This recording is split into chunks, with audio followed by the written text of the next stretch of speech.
Hi everyone and welcome back to the fantasyfootballfix.com YouTube channel with me, Tom Campbell, for another season of FPL fun and games. And welcome back to the Elite 11 Team Reveal series. And in this week's video, we're going to get Mark Mansfield's thoughts on the game changes as a collective and how he thinks you can put together a great Haaland team and a team without Erling Haaland. So without further ado, guys, let's get right into it.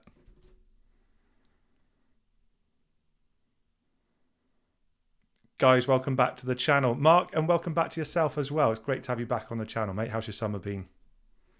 Hi Tom, great summer. Delighted to be back. Didn't get too involved in the Euros for the fantasy, so I've had a proper break. And if I wasn't too geared up for the season, a week ago when they introduced the new rule changes, I think that really, made everyone feel a little bit more excited about what was to come. Definitely, man. Couldn't agree more. Let's not belabor this. Let's get straight into it and talk around these changes. So I should say, guys, we are going to get into looking at a couple of drafts that Mark's knocked together, one with Erling Haaland and what that team looks like, the price points around that. And then later on in the video, a team that doesn't have the big £15 million investment and what that can look like as well to get you guys excited about the prospect of each of those different scenarios. But let's talk around those changes that you've already referred to, Mark, that the game have introduced. So we're talking around the opportunity to stockpile 5 free transfers, right? And there's some changes to the bonus points as Mm. well. Give me your thoughts, man. How's this going to change your thinking, and how do you think it's going to change the way that FPL manage more broadly think around the game? Um, it'll definitely change how people think about the game. I'm not so sure it should change how people play the game, Okay, go on. but I think it will. First of all, on the bonus points, it doesn't seem too significant to me. I think there's going to be changes to who gets some points, but if you look at the net changes for players over a season and the total amount of bonus points they get, it's not huge. I'm not sure it should be the kind of thing that's really causing you to make significant changes to your decision processes and Okay. so on. Um, but yeah, there are big things in there. Maybe we don't get guys like Ariola who are racking up massive scores. The air is taken out of some of the bonus points that go to defenders because they're losing 4 bonus points for each goal they score. So there is a little rebalancing to be done. Hmm. And I think people have backwards applied this to last season and come up with some projections for how things might go in the future. But I think we'll have to give it a little bit of time to shake out. Yeah. But I'm not gonna make decisions on which players I put in my game week one draft on the basis of what might be with additional bonus points. Okay. Interesting. I understand around that. In terms of the transfers that you can accrue and build up and stockpile, Mark, what are your thoughts around that? That feels like a more significant change. Yeah, this is really what the game needed. I think it had become too formulaic. It was too easy for people to, you know, we knew every week that there were maybe two or three really good and correct moves we could make. And the game was very formulaic, but now that decision tree is just so much bigger Mm. because you have to think of what I could do in 3 weeks if I Hmm. rolled my transfer. Hmm. Um, I think the intention for it was to keep people engaged who might otherwise miss a week, lose interest because they started losing ground and there was no way to get that back. Hmm. My feeling is it's going to benefit the likes of you and me a lot more. People who do get out the pen and paper and who think about the future, because now you've got so many more opportunities Mm. to be flexible in the future. I'm really looking forward to seeing how this will play out, Yeah. and I think it's going to be one for the dedicated FPL manager to benefit from. Yeah, here. I love it. It's a shot in the arm, isn't it, for the game and Yeah, for sure. strategy. It's strategy, sort of to react to. I think it's going to be fascinating to see how that plays out. Mark, we're looking at screen here at your phenomenal record over the course of the time that you've been playing with 7 finishes in the top 10k. You had another really strong finish last season out when we were discussing throughout the course of the season. Your ambitions for the upcoming season, Mark, are it still around the top 10k focus overall? Is that what you're shooting for this season?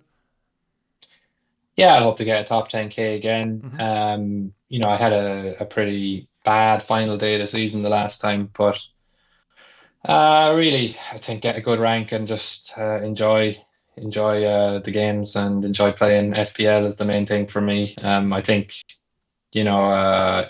it's good to get a break from FPL during the summer because you've things to do on a Saturday and it's nice and sunny. Hmm. But I really enjoy FPL, when it gets to the cold December nights Yeah, and maybe there's not so much going on outside and you can really get stuck into this stuff. So definitely.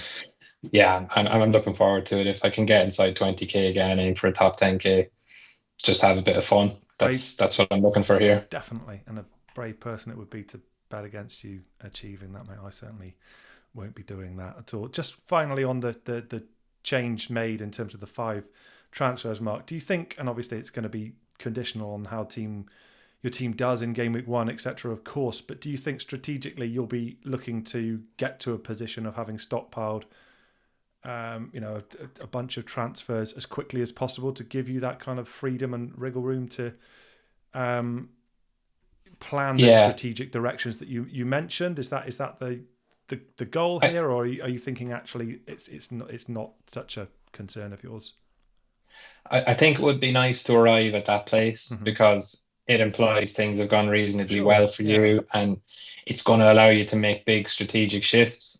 But I wouldn't put the cart before the horse on this. I get the feeling that what some people will do is they'll alter what they would normally do and what they think is right Hmm. because they may get an extra transfer to spend in 3 weeks.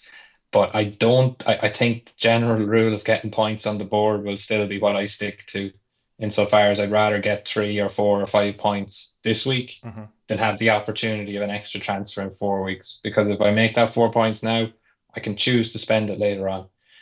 So I caution people against um, letting this alter their decision-making process before we see what the real effects are.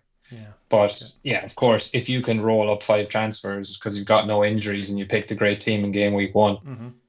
why not? Yeah. I'd love to do No, that. I definitely concur. I suspect obviously that would be the wish. I just wonder whether or not, like you say, there'll be a temptation for people to almost forego making the one move because they have this, Mm. fixation on getting to a position where you've got many transfers in the bag to play with, and might be to their detriment. But I guess we're going to have to wait and see how that plays out. It's definitely going to be interesting to see how that happens. Guys, I should say, of course, as well, you can head over to fantasyfootballfix.com already if you haven't already done so, and you'll be able to check out the preseason thoughts and teams that Mark and the rest of the elite managers are putting together, and each and every time they make a transfer on Fix, you'll be able to be notified. I'd encourage you to do that as well to see how the group think is going to converge, I'm sure. Anyway, guys, let's get on to taking a look at the very preliminary thoughts that Mark's pulled together in terms of what a team would look like with Erling Haaland.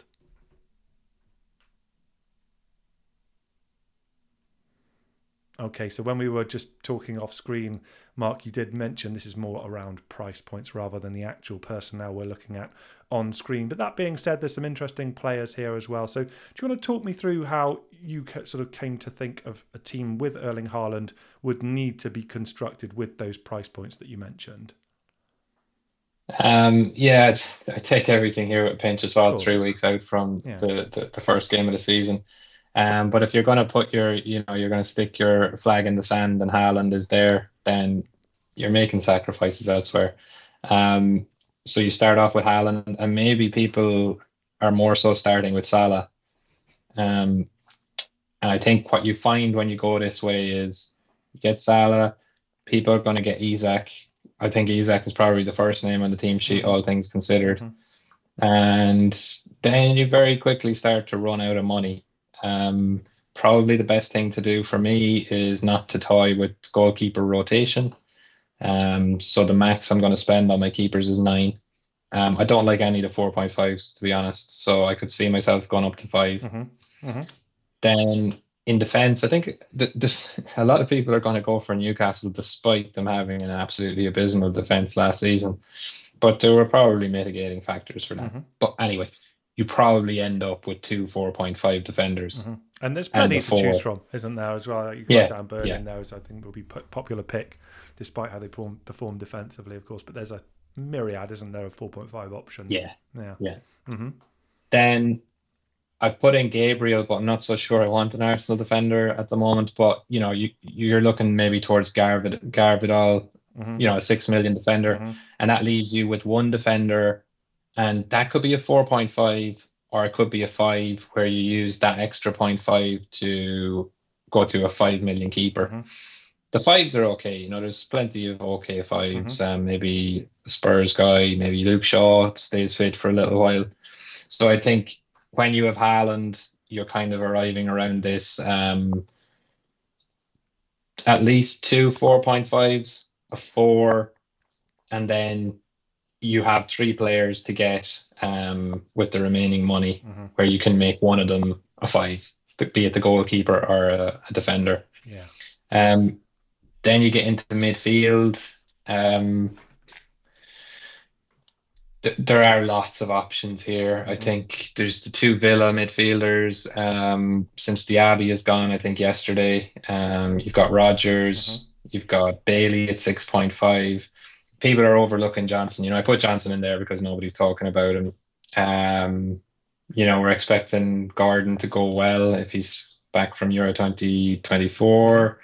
Eze is a very popular pick, but there are alternatives. And Kunku, I think, He's going to be I popular, guess isn't he? right Going now, to be popular. I think Yeah. he'll make it into my team. Popular. Yeah. It's kind of strange that they've, like, the massively underpriced player turned out to be, in retrospect, Palmer last season. But I think it's not in, looking forward, we can see that maybe Nkunku is going to be the big underpriced player this year. Interesting. Mm-hmm. And people are going to be put off by the City fixture being up first, And they and shouldn't it be, might be right? nice to be there. They shouldn't be. I mean, you're not picking him just for game week 1, right? And the run after that Yeah, is lovely.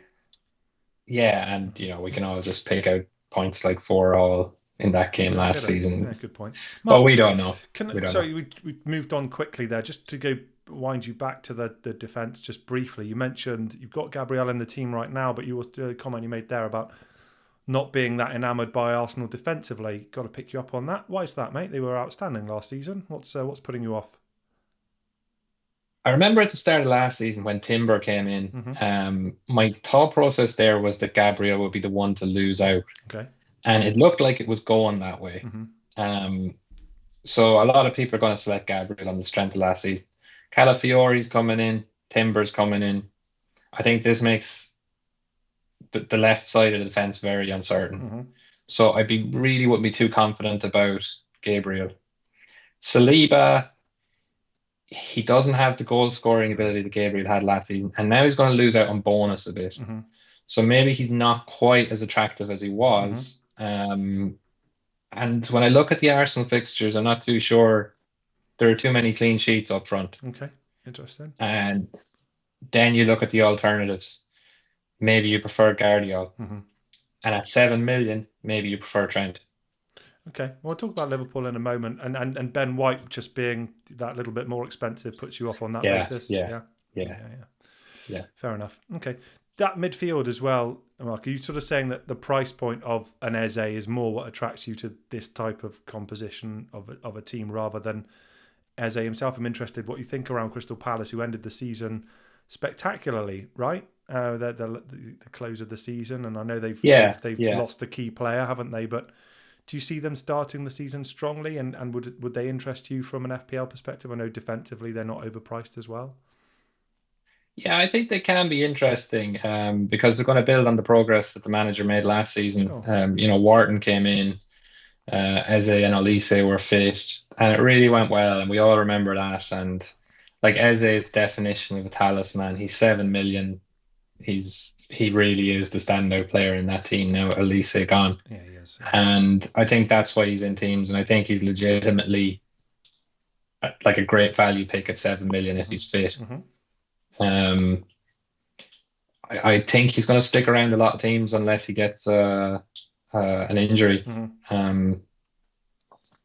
But Gordon is, Gordon's similar. He's just the standout pick Yeah. if he's fit and if he's back. And I heard some noise or some chatter as to whether or not Harvey Barnes represents a viable alternative, slightly cheaper route into that Newcastle midfield as well. Mark, do you think that's overcomplicating it and Gordon's the better pick and we should stay away, or do you think Harvey Barnes is an equally compelling option? Barnes has promised for a long, long time. He has. Since his Leicester days, he's always had this ability. He he really is a player who returns in flashes. Mm-hmm. We saw that last season Mm-hmm. towards the end of the season. And there's just this reliability with Gordon from a fitness and performance point of view that's hard to overlook. Mm-hmm. So for me, I don't think Barnes will be in the reckoning at all. But he could come into it, as the season progresses. You see he's reliable and fit. Yeah. He might be a nice option. Fair enough. Udogi at right back, or sorry, right back, excuse me, just at the back there. Is that just a sort of placeholder, or do you think actually he represents value? What's the thinking there? Huh? It was a 5 million Yeah. placeholder, but I see Van de Ven is 4.5, and that might be, if you do want to get Spurs defense, and I'm not too sure I do. No. I think that might be a way to go. No. I think the big curveball in the midfield is Rodgers and Ahmad. And the reason I like Ahmad is I think, I follow United. I think, and I thought before he scored recently that he has the position on the right wing. Okay. That's my reckoning. And if you can get him and Nkunku together, you can play Ahmad day one if you really don't want Nkunku against City, and then bring in Nkunku. But there's Rodgers. And is Rodgers for real? Mm-hmm. If Rodgers is for real, get Rodgers. But that 5 million slot can happen, I think. Definitely interesting. I mean, that's sort of preempting the next slide, Mark, and we'll go on to look at a non-Haaland team, which we'll do now, I think, as well. But because I'm really intrigued to know what your thoughts are around Man United as an option, and I've obviously seen Ahmad makes his way in there. Just before we do move on to that, though, you've got Muniz, not sure of the pronunciation there, as your third striker. Thoughts around that kind of budget option striker for the third enabler, I guess, Mark? I mean, Chris Wood's been mentioned, João Pedro. Muniz, do you think there's a lot in it? Is this more, again, as a placeholder, or are you leaning specifically towards the Fulham man for any particular reason? I'm not leaning very much towards him, but there's three in the race here. I think you've mentioned them: Chris Wood, Muniz, and João Pedro at Brighton. João Pedro's a little bit cheaper. Yeah, he does. Wood has the fixtures, and Muniz kind of, he could be fine. He might not be. He's got a bad first fixture. Who does he have in the second fixture? He's got a good second fixture. It's a hard spot to nail down. The third striker. I'd say if João Pedro was fit and it appeared he had the favour in selection, he'd be very hard to look over at 5.5.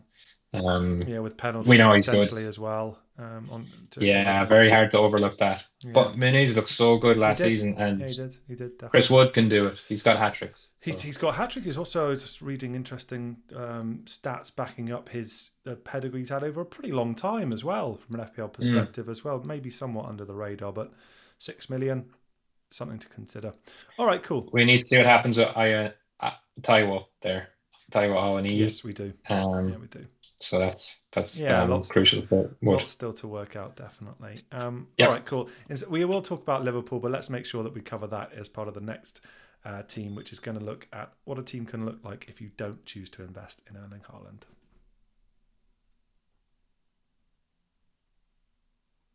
Okay, so we'll see some names that are familiar from the previous slide, but lots more of the Man United colour to see in here, Mark. So why don't we start there? You're a Man United fan. My eyes were drawn to Ahmad there. You think he's a nailed-on selection in that midfield then for United? I'm fascinated with that, particularly with the signings they're making, the likes of Garnacho, Rashford still part of the Man United squad, I guess as well. So what is it about Ahmad that's making you think he's a viable option? Yeah, it's a hunch, and not definitely a hunch I'm prepared to go through it, but he ended last season very well, and he's got something a little bit different. He's got than a lot of the other United players.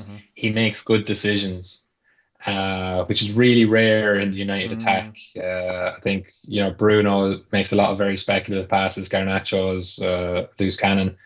Anthony, I don't think Anthony's in with shout of starting at all. No. So in the right wing, you're really looking at maybe Garnacho, but he probably is more likely to be on the left, competing with Rashford.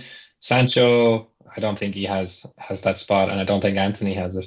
So How it'll play out after 3 or 4 games, I couldn't say, but I feel like Ahmad has the jersey. Love it. But Okay, interesting. since I made this, I think Rodgers is probably a better pick at 5. But my point was, these are price point Yes, things. of And course. what I Yeah. did between these two teams, Hmm. I tried to keep as many players similar or the same as I could just to demonstrate what you can do. Okay, thank you. Yeah, useful. Um, Yeah, just talk to us about Rogers, Mark. You've mentioned Rogers a few times in the video. Make the case for him. I don't know a lot about him. I think he came from, did he come in January Hmm. last year? He arrived at Villa. He had some good Hmm. performances and he's doing really well in preseason. Hmm. He plays in attack from what I'm aware. Hmm. And, if Diaby is gone, there might be a role for him in the front three. Yeah. And if there is, and if you're going to bypass other Villa attackers, maybe if you don't want to get Watkins, maybe you can make yourself feel a little bit better watching Villa if you've Rodgers.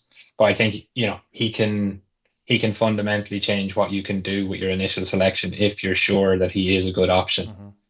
Yeah, definitely. Um, I've got to yeah, observe as well, Mark, from the previous slide when we were looking at the Haaland draft, unsurprisingly compared to this one, the difference in bench strength as well is so marked, isn't it, in terms of what this freeing mm. up that money affords you in terms of selection and options further down the line. Is that something that you're in favour of and having those kind of decisions week on week, or do you as an FPL manager like pretty much rolling with the same 11 every game week and just making transfers to that starting 11? What's your preference and your No, recommendation there? normally I'd like to keep the bench as cheap as possible Hmm. and play the same players every week. Okay. But going back to a few things we mentioned already, I think the 5 million in Kunku thing kind of plays well over weeks 1 and 2.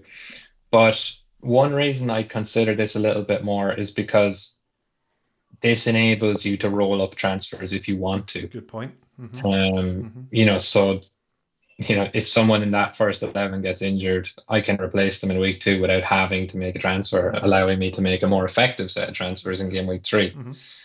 But I never like having money on the bench. Yeah. It's just not my style. But I think when you do take out Haaland, you arrive in that position. I made, another option here is you replace Muniz with Havertz. You get Palmer instead of Saka. You start beefing up your defense. You get Vardiol, Hmm. you get Trent. Like there's so many options here. Great, I isn't it? really think, Isn't it fab? yeah, Yeah, isn't yes, it fab? it's better than usual. Yeah, isn't It's it better great? than usual. Yeah, fair play. The pricing this season, I think collectively we've all as a community acknowledged it's a better effort this time Mm, around, along with the changes that we've already referred to as well. Mark, you've mentioned yeah, Trent. Oh, sorry, go on. yeah, no, just to cut across. The one thing I'd say there is like, if you're working through preseason, don't take a position on Haaland or no Haaland until you've considered both alternatives. Mm-hmm. People tend to be a little bit tribal about this sort of thing They for do. some reason in FPL, but both can be right answers. Yeah, I like it. Mark, you've mentioned Trent Alexander-Arnold a couple of times. Salah's been in both drafts here as well. We've got Virgil van Dijk on Mm. screen at the moment. Your thoughts and observations to the Liverpool players as a collective for game week 1, obviously with the new manager and question marks as to what that's going to mean. What are you sort of seeing there? Obviously, not having seen a great amount of them so far in pre-season so far. You still tempted with investing in them, irrespective of the Klopp factor? Um, so many unknowns. I haven't heard that there's much action transfer wise. Um, I just think it's very unknown with Slot, and it's kind of unknown what we're going to get with Salah. Mm-hmm. He wasn't great the second half of last season, but usually I'd say if he was better first or second half of seasons, it's normally the first half he's better. What will we get with him? He's rested. Maybe he's going to be very good. Um, it's just a lot of ifs, buts, and maybes with Liverpool. Mm-hmm. Is Slot going to be more Roy Evans than your Jurgen Klopp? We don't know. No, I'm very familiar with what it's like coming off a legacy manager like Klopp or Ferguson. It can get dark, very dark for a long time. it can. And having spoken to you for many videos now, Mark, as well. Those sorts of words like unknown and uncertainty, etc., just seem to be something that you and the other elite managers really do try and avoid at all costs. And so I wouldn't be surprised to see if that plays out into yours and the other guys' selections come game week 1, unless of course maybe they smash it in pre-season to the tune of many goals. Yeah, I mean, I don't think you can go too far wrong with Salah or Trent. Sure. The issue is getting them in. The thing about Salah is, like, it's a shot to nothing, because if he turns out to be not as great as we hope, or not, not worth the money, like, you've just got so many easy downgrades. Yes. You've got Son, Palmer, Saka, pretty much everyone, right there for right? Yeah, definitely. Yeah. Couple of closing thoughts. Mark, Saka on screen here, fantastic for pretty much all managers, wasn't he, last season? Suspect he was an ever-present for some managers, actually. You see him making his way into your Game Week 1 team and the Arsenal offensive, I guess, options there. Is he still a standout for you with the price points that they've gone with, or is anyone else making a case that you're interested in? No one's making a case at this point. We have to see how it goes. How the England guys went very deep into the summer, obviously. So when do they come back? What kind of condition are they in? If I think about Foden, I kind of think Pep is going to be happy to let him have a long break, because he'll want him at the end of the season. Whereas I see with Saka, maybe Arteta is just keen to get him out day one because he tends to flog him. Like the wild card that no one's talking about here is Son. You get the feeling maybe game week 1, 2, we're all talking about why did we not see Son coming. But I can't make a strong case for him. No. I think I'd like to have Palmer, but what about you mentioned Havertz as well? So we've not heard Ødegaard's name mentioned, but the Arsenal offensive players, you would think Saka's still the best option there, or do you think Havertz at his price point forward is an equally interesting shout? Yeah, I think Havertz is pretty interesting. I couldn't tell you the exact numbers, but I'd say if you framed the end of his season correctly, if you took 10, 15 game weeks at the end of the season, I think he would be a lot better value than Saka was. But I don't know if Arsenal are going to sign a striker. But I think we can consider Havertz. I mean, what will happen over pre-season is inevitably someone like Isak or Gordon or one of the other staples in drafts gets injured, and we have to start looking elsewhere. And that's when Isak might come into play. If Watkins is late back or if he's not fit, then we start looking around. And I think Havertz is right there on the edge. I think if you went with a 3 striker solution without Haaland, and you wanted to get 3, you didn't want to get the Muniz, Joe Pedro slot, you might look at Havertz in this setup. Yeah, no, I definitely understand that. Last one from me, Mark, before we wrap things up. We've got Ollie Watkins on screen here. Incredible season for him last time around. Felt like they priced him quite, favourably, I guess, for managers as well. What are your thoughts on him making it his way into your Game Week 1 team, bearing in mind just how good he was last season from an FPL perspective? Mark, what do you think? The way I've been tinkering, it's very much an either or on Haaland or Watkins. Okay. If Watkins is on penalties, and there's no real reason to think he's not, because like Watkins is the boss there now, like he's the main man. He should be on them, I think. And if he is, I guess we're all looking at something like Salah to Palmer, and moving one of our strikers that isn't Haaland to Watkins really quickly. So, like, I think there's a really good case for skipping on Haaland, but you don't want to go out on a limb week 1 really and just back yourself into a corner, because you're really, if Haaland does well at all and you want to get him ahead of Ipswich, you're in a bit of trouble already. You're on the back foot going into week 2, and there's no need for it. No, definitely. Although having said that, I think I struggle to see Ollie Watkins having a huge fall off, and I do wonder whether or not the Douglas Luiz situation may contribute more than perhaps we realise. But if buts and maybes, right, something for us to all watch out. We could talk and talk and talk, Mark, but obviously this is very early on in our thinking as well. So I won't keep you any longer, mate. Unless there's any thoughts that you wanted to get across that we haven't covered. No, talk is cheap in July. Yeah, it is. But that doesn't mean to say that it's still not completely worthwhile and helping people shape their thoughts. So, guys, on that topic, if you've enjoyed Mark's contributions, which I'm sure you have, do please smash a like on the video and do also subscribe to our YouTube channel. We've got loads more content to come. I will get lots of other elite managers on this series throughout the course of the season. It's going to be great to see how they all compete with one another, of course. And again, a reminder to head over to fancyfootballfix.com if you haven't already done so. Subscribe there as well, and do follow the thoughts of our elite managers as well as they tinker their way through pre-season. Guys, I'll be back with you all next week. Take care. Thanks very much, Mark. See you all next week. Bye-bye.